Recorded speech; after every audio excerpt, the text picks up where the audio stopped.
Let's start with China. There was big news out of China overnight about the stepping down of the short-term, actually, foreign minister, which was something of a shock. Somebody, I think you know, he spent time in Washington as ambassador.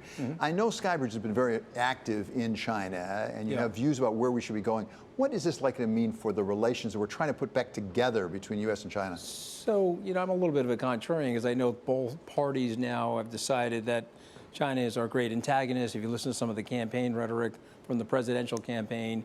But I think long-term, that's not in the best interest of the United States, nor in the best interest of the Chinese, or for that matter, the world. And so I'm hoping long-term that we bridge the gap. I think the replacement of the foreign minister is a good signal, actually, from the Chinese, because the rhetoric was quite harsh. The rhetoric and tone seems to be coming down a notch. And my friends in China believe that now that President Xi has consolidated power and has sort of set himself up for the next decade plus, that there's going to be a rapprochement. And I hope there will be. We may have different ideologies and different ways of thinking, and we have a two-party system, they have a one-party system, but we're the two strongest economies in the world, and we need to figure it out. So we'll be doing our conference in Hong Kong, hopefully some point in 2024. I think one of the big questions, Anthony, is where can we get along well and where are we just going to be competing with each other? I mean, a lot of talk about red lines. We have some ideas of where the red lines are on national security. Where are the places that you think that we really can work with the Chinese economically? Well, I mean, that's the big debate going on in Washington right now, right? Like we've more or less stopped some of our chips, the AI chips going into China. We don't want them to stop their rare earth material shipments to us and our allies in the West. And so I think that's really where it has to be. China, whether we like it or not, has over the last 30 years been the Saudi Arabia of manufacturing. And so I don't think we're going to be able to reposition ourselves that quickly. Moreover, if you just look at the principles of global trade and thinking of David Ricardo, it doesn't make the most sense for the United States to go in that direction. Anyway, it's great campaign rhetoric, but it doesn't necessarily lead to better consumer benefits or better employment metrics for the United States. So I think we need to calm ourselves down a little bit. I think it's important for business leaders to be in China, have a presence felt in China. I like the fact that U.S. CEOs are traveling more to China, and I'll be making a trip myself to Hong Kong in September. But is that consistency, that stability there? Because when we talk to CEOs, part of the concern they have is not so much that they don't want to do business there, is that policies seem to shift, the relationship with the U.S. seems to improve, and then it gets worse, and it's just kind of like nobody really knows where this all ends. Well, listen, I think that's something that we do take for granted in our country, is the stability of our judicial and legal system. And so there's no capricious behavior by our judges, by and large, very predictable standards in contract law, and there's less predictability over there. And it's one of the reasons why the United States should still be heralded as a reserve currency. There's no way anybody's going to be able to compete with us that way if you think of our free market system and our legal system. And so we're way ahead of the Chinese that way.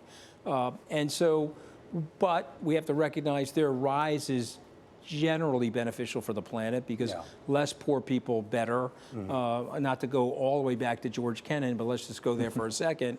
Greater global interdependence, more peace and prosperity. And so this fraying in China, some of it is being done by nationalism on both sides. Okay, it served President Xi to have this charged rhetoric as he was consolidating power, and it certainly has served the populist communities on both the left and the right. But I think long-term, it's not great common sense for the world or for the United States. I do want to get your thoughts. I do want to get your thoughts on artificial intelligence. Obviously, even the heart of at least the current split between the U.S. and China has a lot to do with these advanced chips. But just talk a little bit more overall about the promise of AI, whether you find that promise or whether maybe you just think it's hype.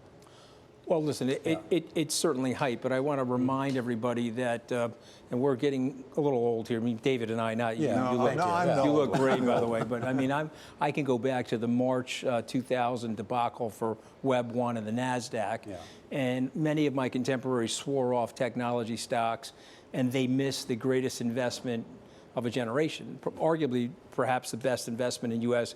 economic history. So we're probably in a bubble for some elements of AI, but when you think of the promise and the exponential growth of what's going to happen in AI in terms of the efficiencies, the improvement in productivity, yes, there'll be some elimination of white-collar jobs and what have you, but in general, people's quality of life is going to go up a big tick, and there'll be another great wave of prosperity. So I'm an investor.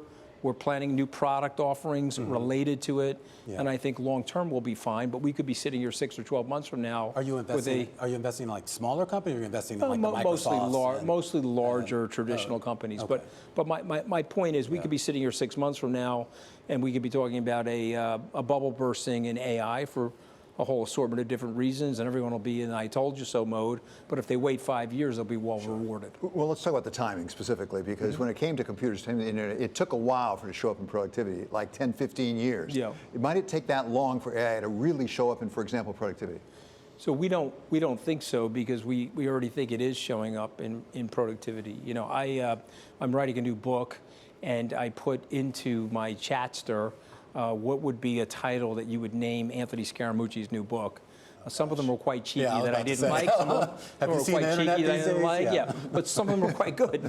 And that would have been 3 hours of brainstorming. I submitted those to my publisher. They picked one of them, and off we go. And so you can find yourself in a brain-blocking moment, and you can turn on one of these technologies, and you could have a breakthrough.